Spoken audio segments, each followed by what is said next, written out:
Hi everyone and welcome to the channel. My name is Bork. In today's video, we'll be covering NFTs, what they are, how they are changing the digital collectible world. And this article is on Binance Academy. I'll leave links down in the description in case you guys are curious. But NFT stands for non-fungible token. It makes digital assets scarce. And some of you might be wondering, how can a digital asset be scarce? I could just right click this sort of item that says it's going to be worth X amount of money and copy it. Let's go ahead and jump into CryptoPunks right here. This is probably one of the more popular NFTs, and if you scroll down you can actually see the transactions that occurred for it. So this was originally released in June 23rd 2017, absolutely for free. All right, free. I want us to take note of that. And eventually it sold for $160 to $415, $546, and eventually it's now selling for $258,000. That is today as of the recording of this video. Now what's really cool is you can actually click this right here. This is the transaction that occurred for this sell in particular, and you can actually see what happened, how much something sold for, and what was going on. So if you click the ether scan right here, it'll actually show all of the bits of information that occurred when someone withdrawed from the bid. And essentially you can be like, oh, what did it cost and what address and what wallet did it go to? And it'll tell you all of the information and all of the interactions and smart contracts that occurred. You probably are like, all right, I don't understand what any of that meant. Essentially, what it all means is that you can publicly track when someone spends $258,000 for a freaking JPEG. All right, that's what I want us to really know. Like, you can track on a public internet website or a public ledger that was formerly known as, or on the blockchain, and see how much our people are spending on this item. It's publicly available. Now, some of you might be wondering, all right, I don't see the point in this. Why would anyone do that? Because I can still technically go to that image and right click it and just copy it and open a new tab and just like save this dude for my profile pic, and I can have a $258,000 profile pic or whatever it is, right? I understand you guys can definitely do that. Let's talk about other things. Let's talk about the things that actually make sense to us, and we're not even going to be talking about gaming NFTs. Let's talk about music, all right? Because everyone listens to music, right? So you can essentially attach an NFT to music. So that means any song that you have, you can essentially make it unique, and this is how some artists are releasing songs. That way they can,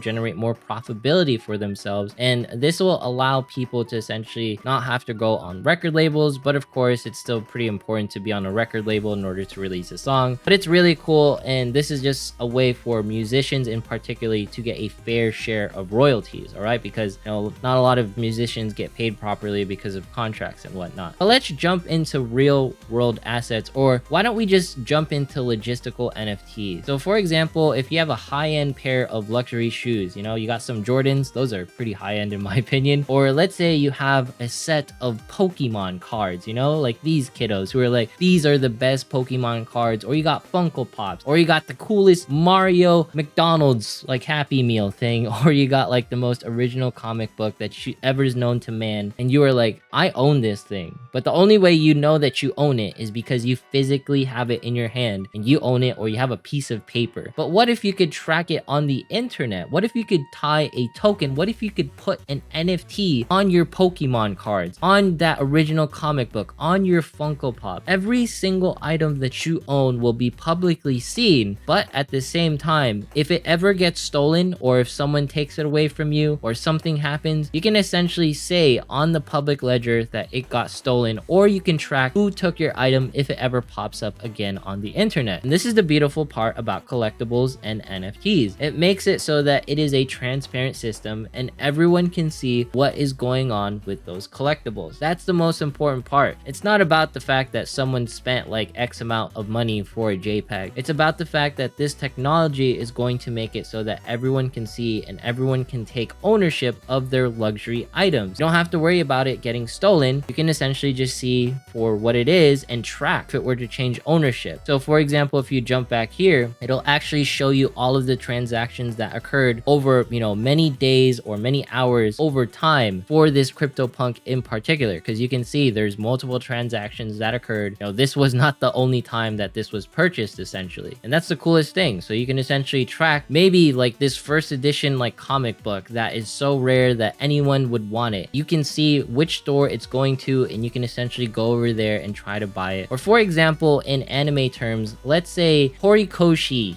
minted this picture of Deku, and it's the only picture of Deku that exists in the world.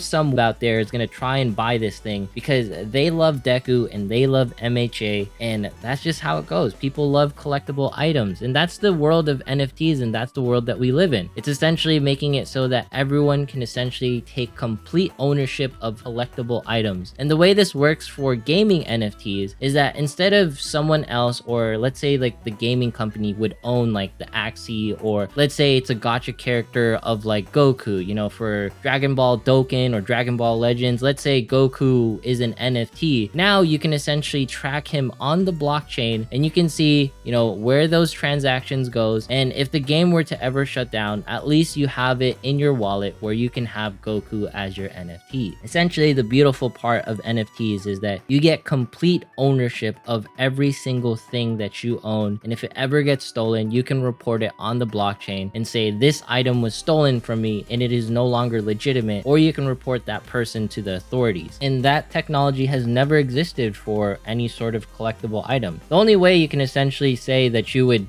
protect, like for example, a comic book or a super rare like Pokemon card is you lock it in a safe. Not to mention, you can essentially track it like on the internet for the rest of your life. You will never lose that object ever again, and you will know its location because you are the verified owner of it and it belongs into your wallet. That's the beauty of NFTs, and hopefully this sort of explains why NFTs are so valued. To be honest with you, I don't really understand why this is like $258,000. My guess is because this is like the original like Ethereum NFT art. There's never gonna be a project like this ever again, but I'm not really going to delve into CryptoPunks. What's really cool is that some projects, they will actually take like those NFTs, for example, and you can build worlds within them because most of the code for this is open source. So for example, if you own an NFT of Goku, other people, if the code is open source, could make other games with, the creator's permission, games for Goku with the NFT that you own. So for example, you'd be like, oh, I have this Goku NFT or Deku NFT, and if there's like a program that works with it on your computer, you could essentially put your NFT on your computer and essentially play games with him. Because that's how Axie Infinity works. You own an Axie, you can use it within a game that Axie allows it to be actually used. But what if other people created games with Axies that you own, creating, an entire metaverse? And that's the beauty of NFTs overall when it comes to gaming, because that means it's essentially an open-ended world. Everyone can sort of own everything, and everyone can sort of have unlimited possibilities for the world of digital assets. Think of NFTs as the combination of giving digital assets a value, but not to mention you can also make it so that physical assets have permanent value on the internet as well. That is going to be NFTs. Hopefully you enjoyed this video. Let me know if you have any questions down below, because I know NFTs are a confusing topic. I just wanted to talk about like the exciting parts of NFTs. I didn't talk about like, like wallets and all that stuff. That can be talked about in a different topic in case you guys want to do that. If you made it this far in today's video, consider subscribing, dropping a like, leaving a comment, follow me on Twitch, follow me on Twitter. Once we hit 500 subs, we're doing a giveaway. If you guys have any feedback for me on crypto, related to this video, I'd greatly appreciate it. Thanks so much. Have yourself a fantastic day. See you in the next one.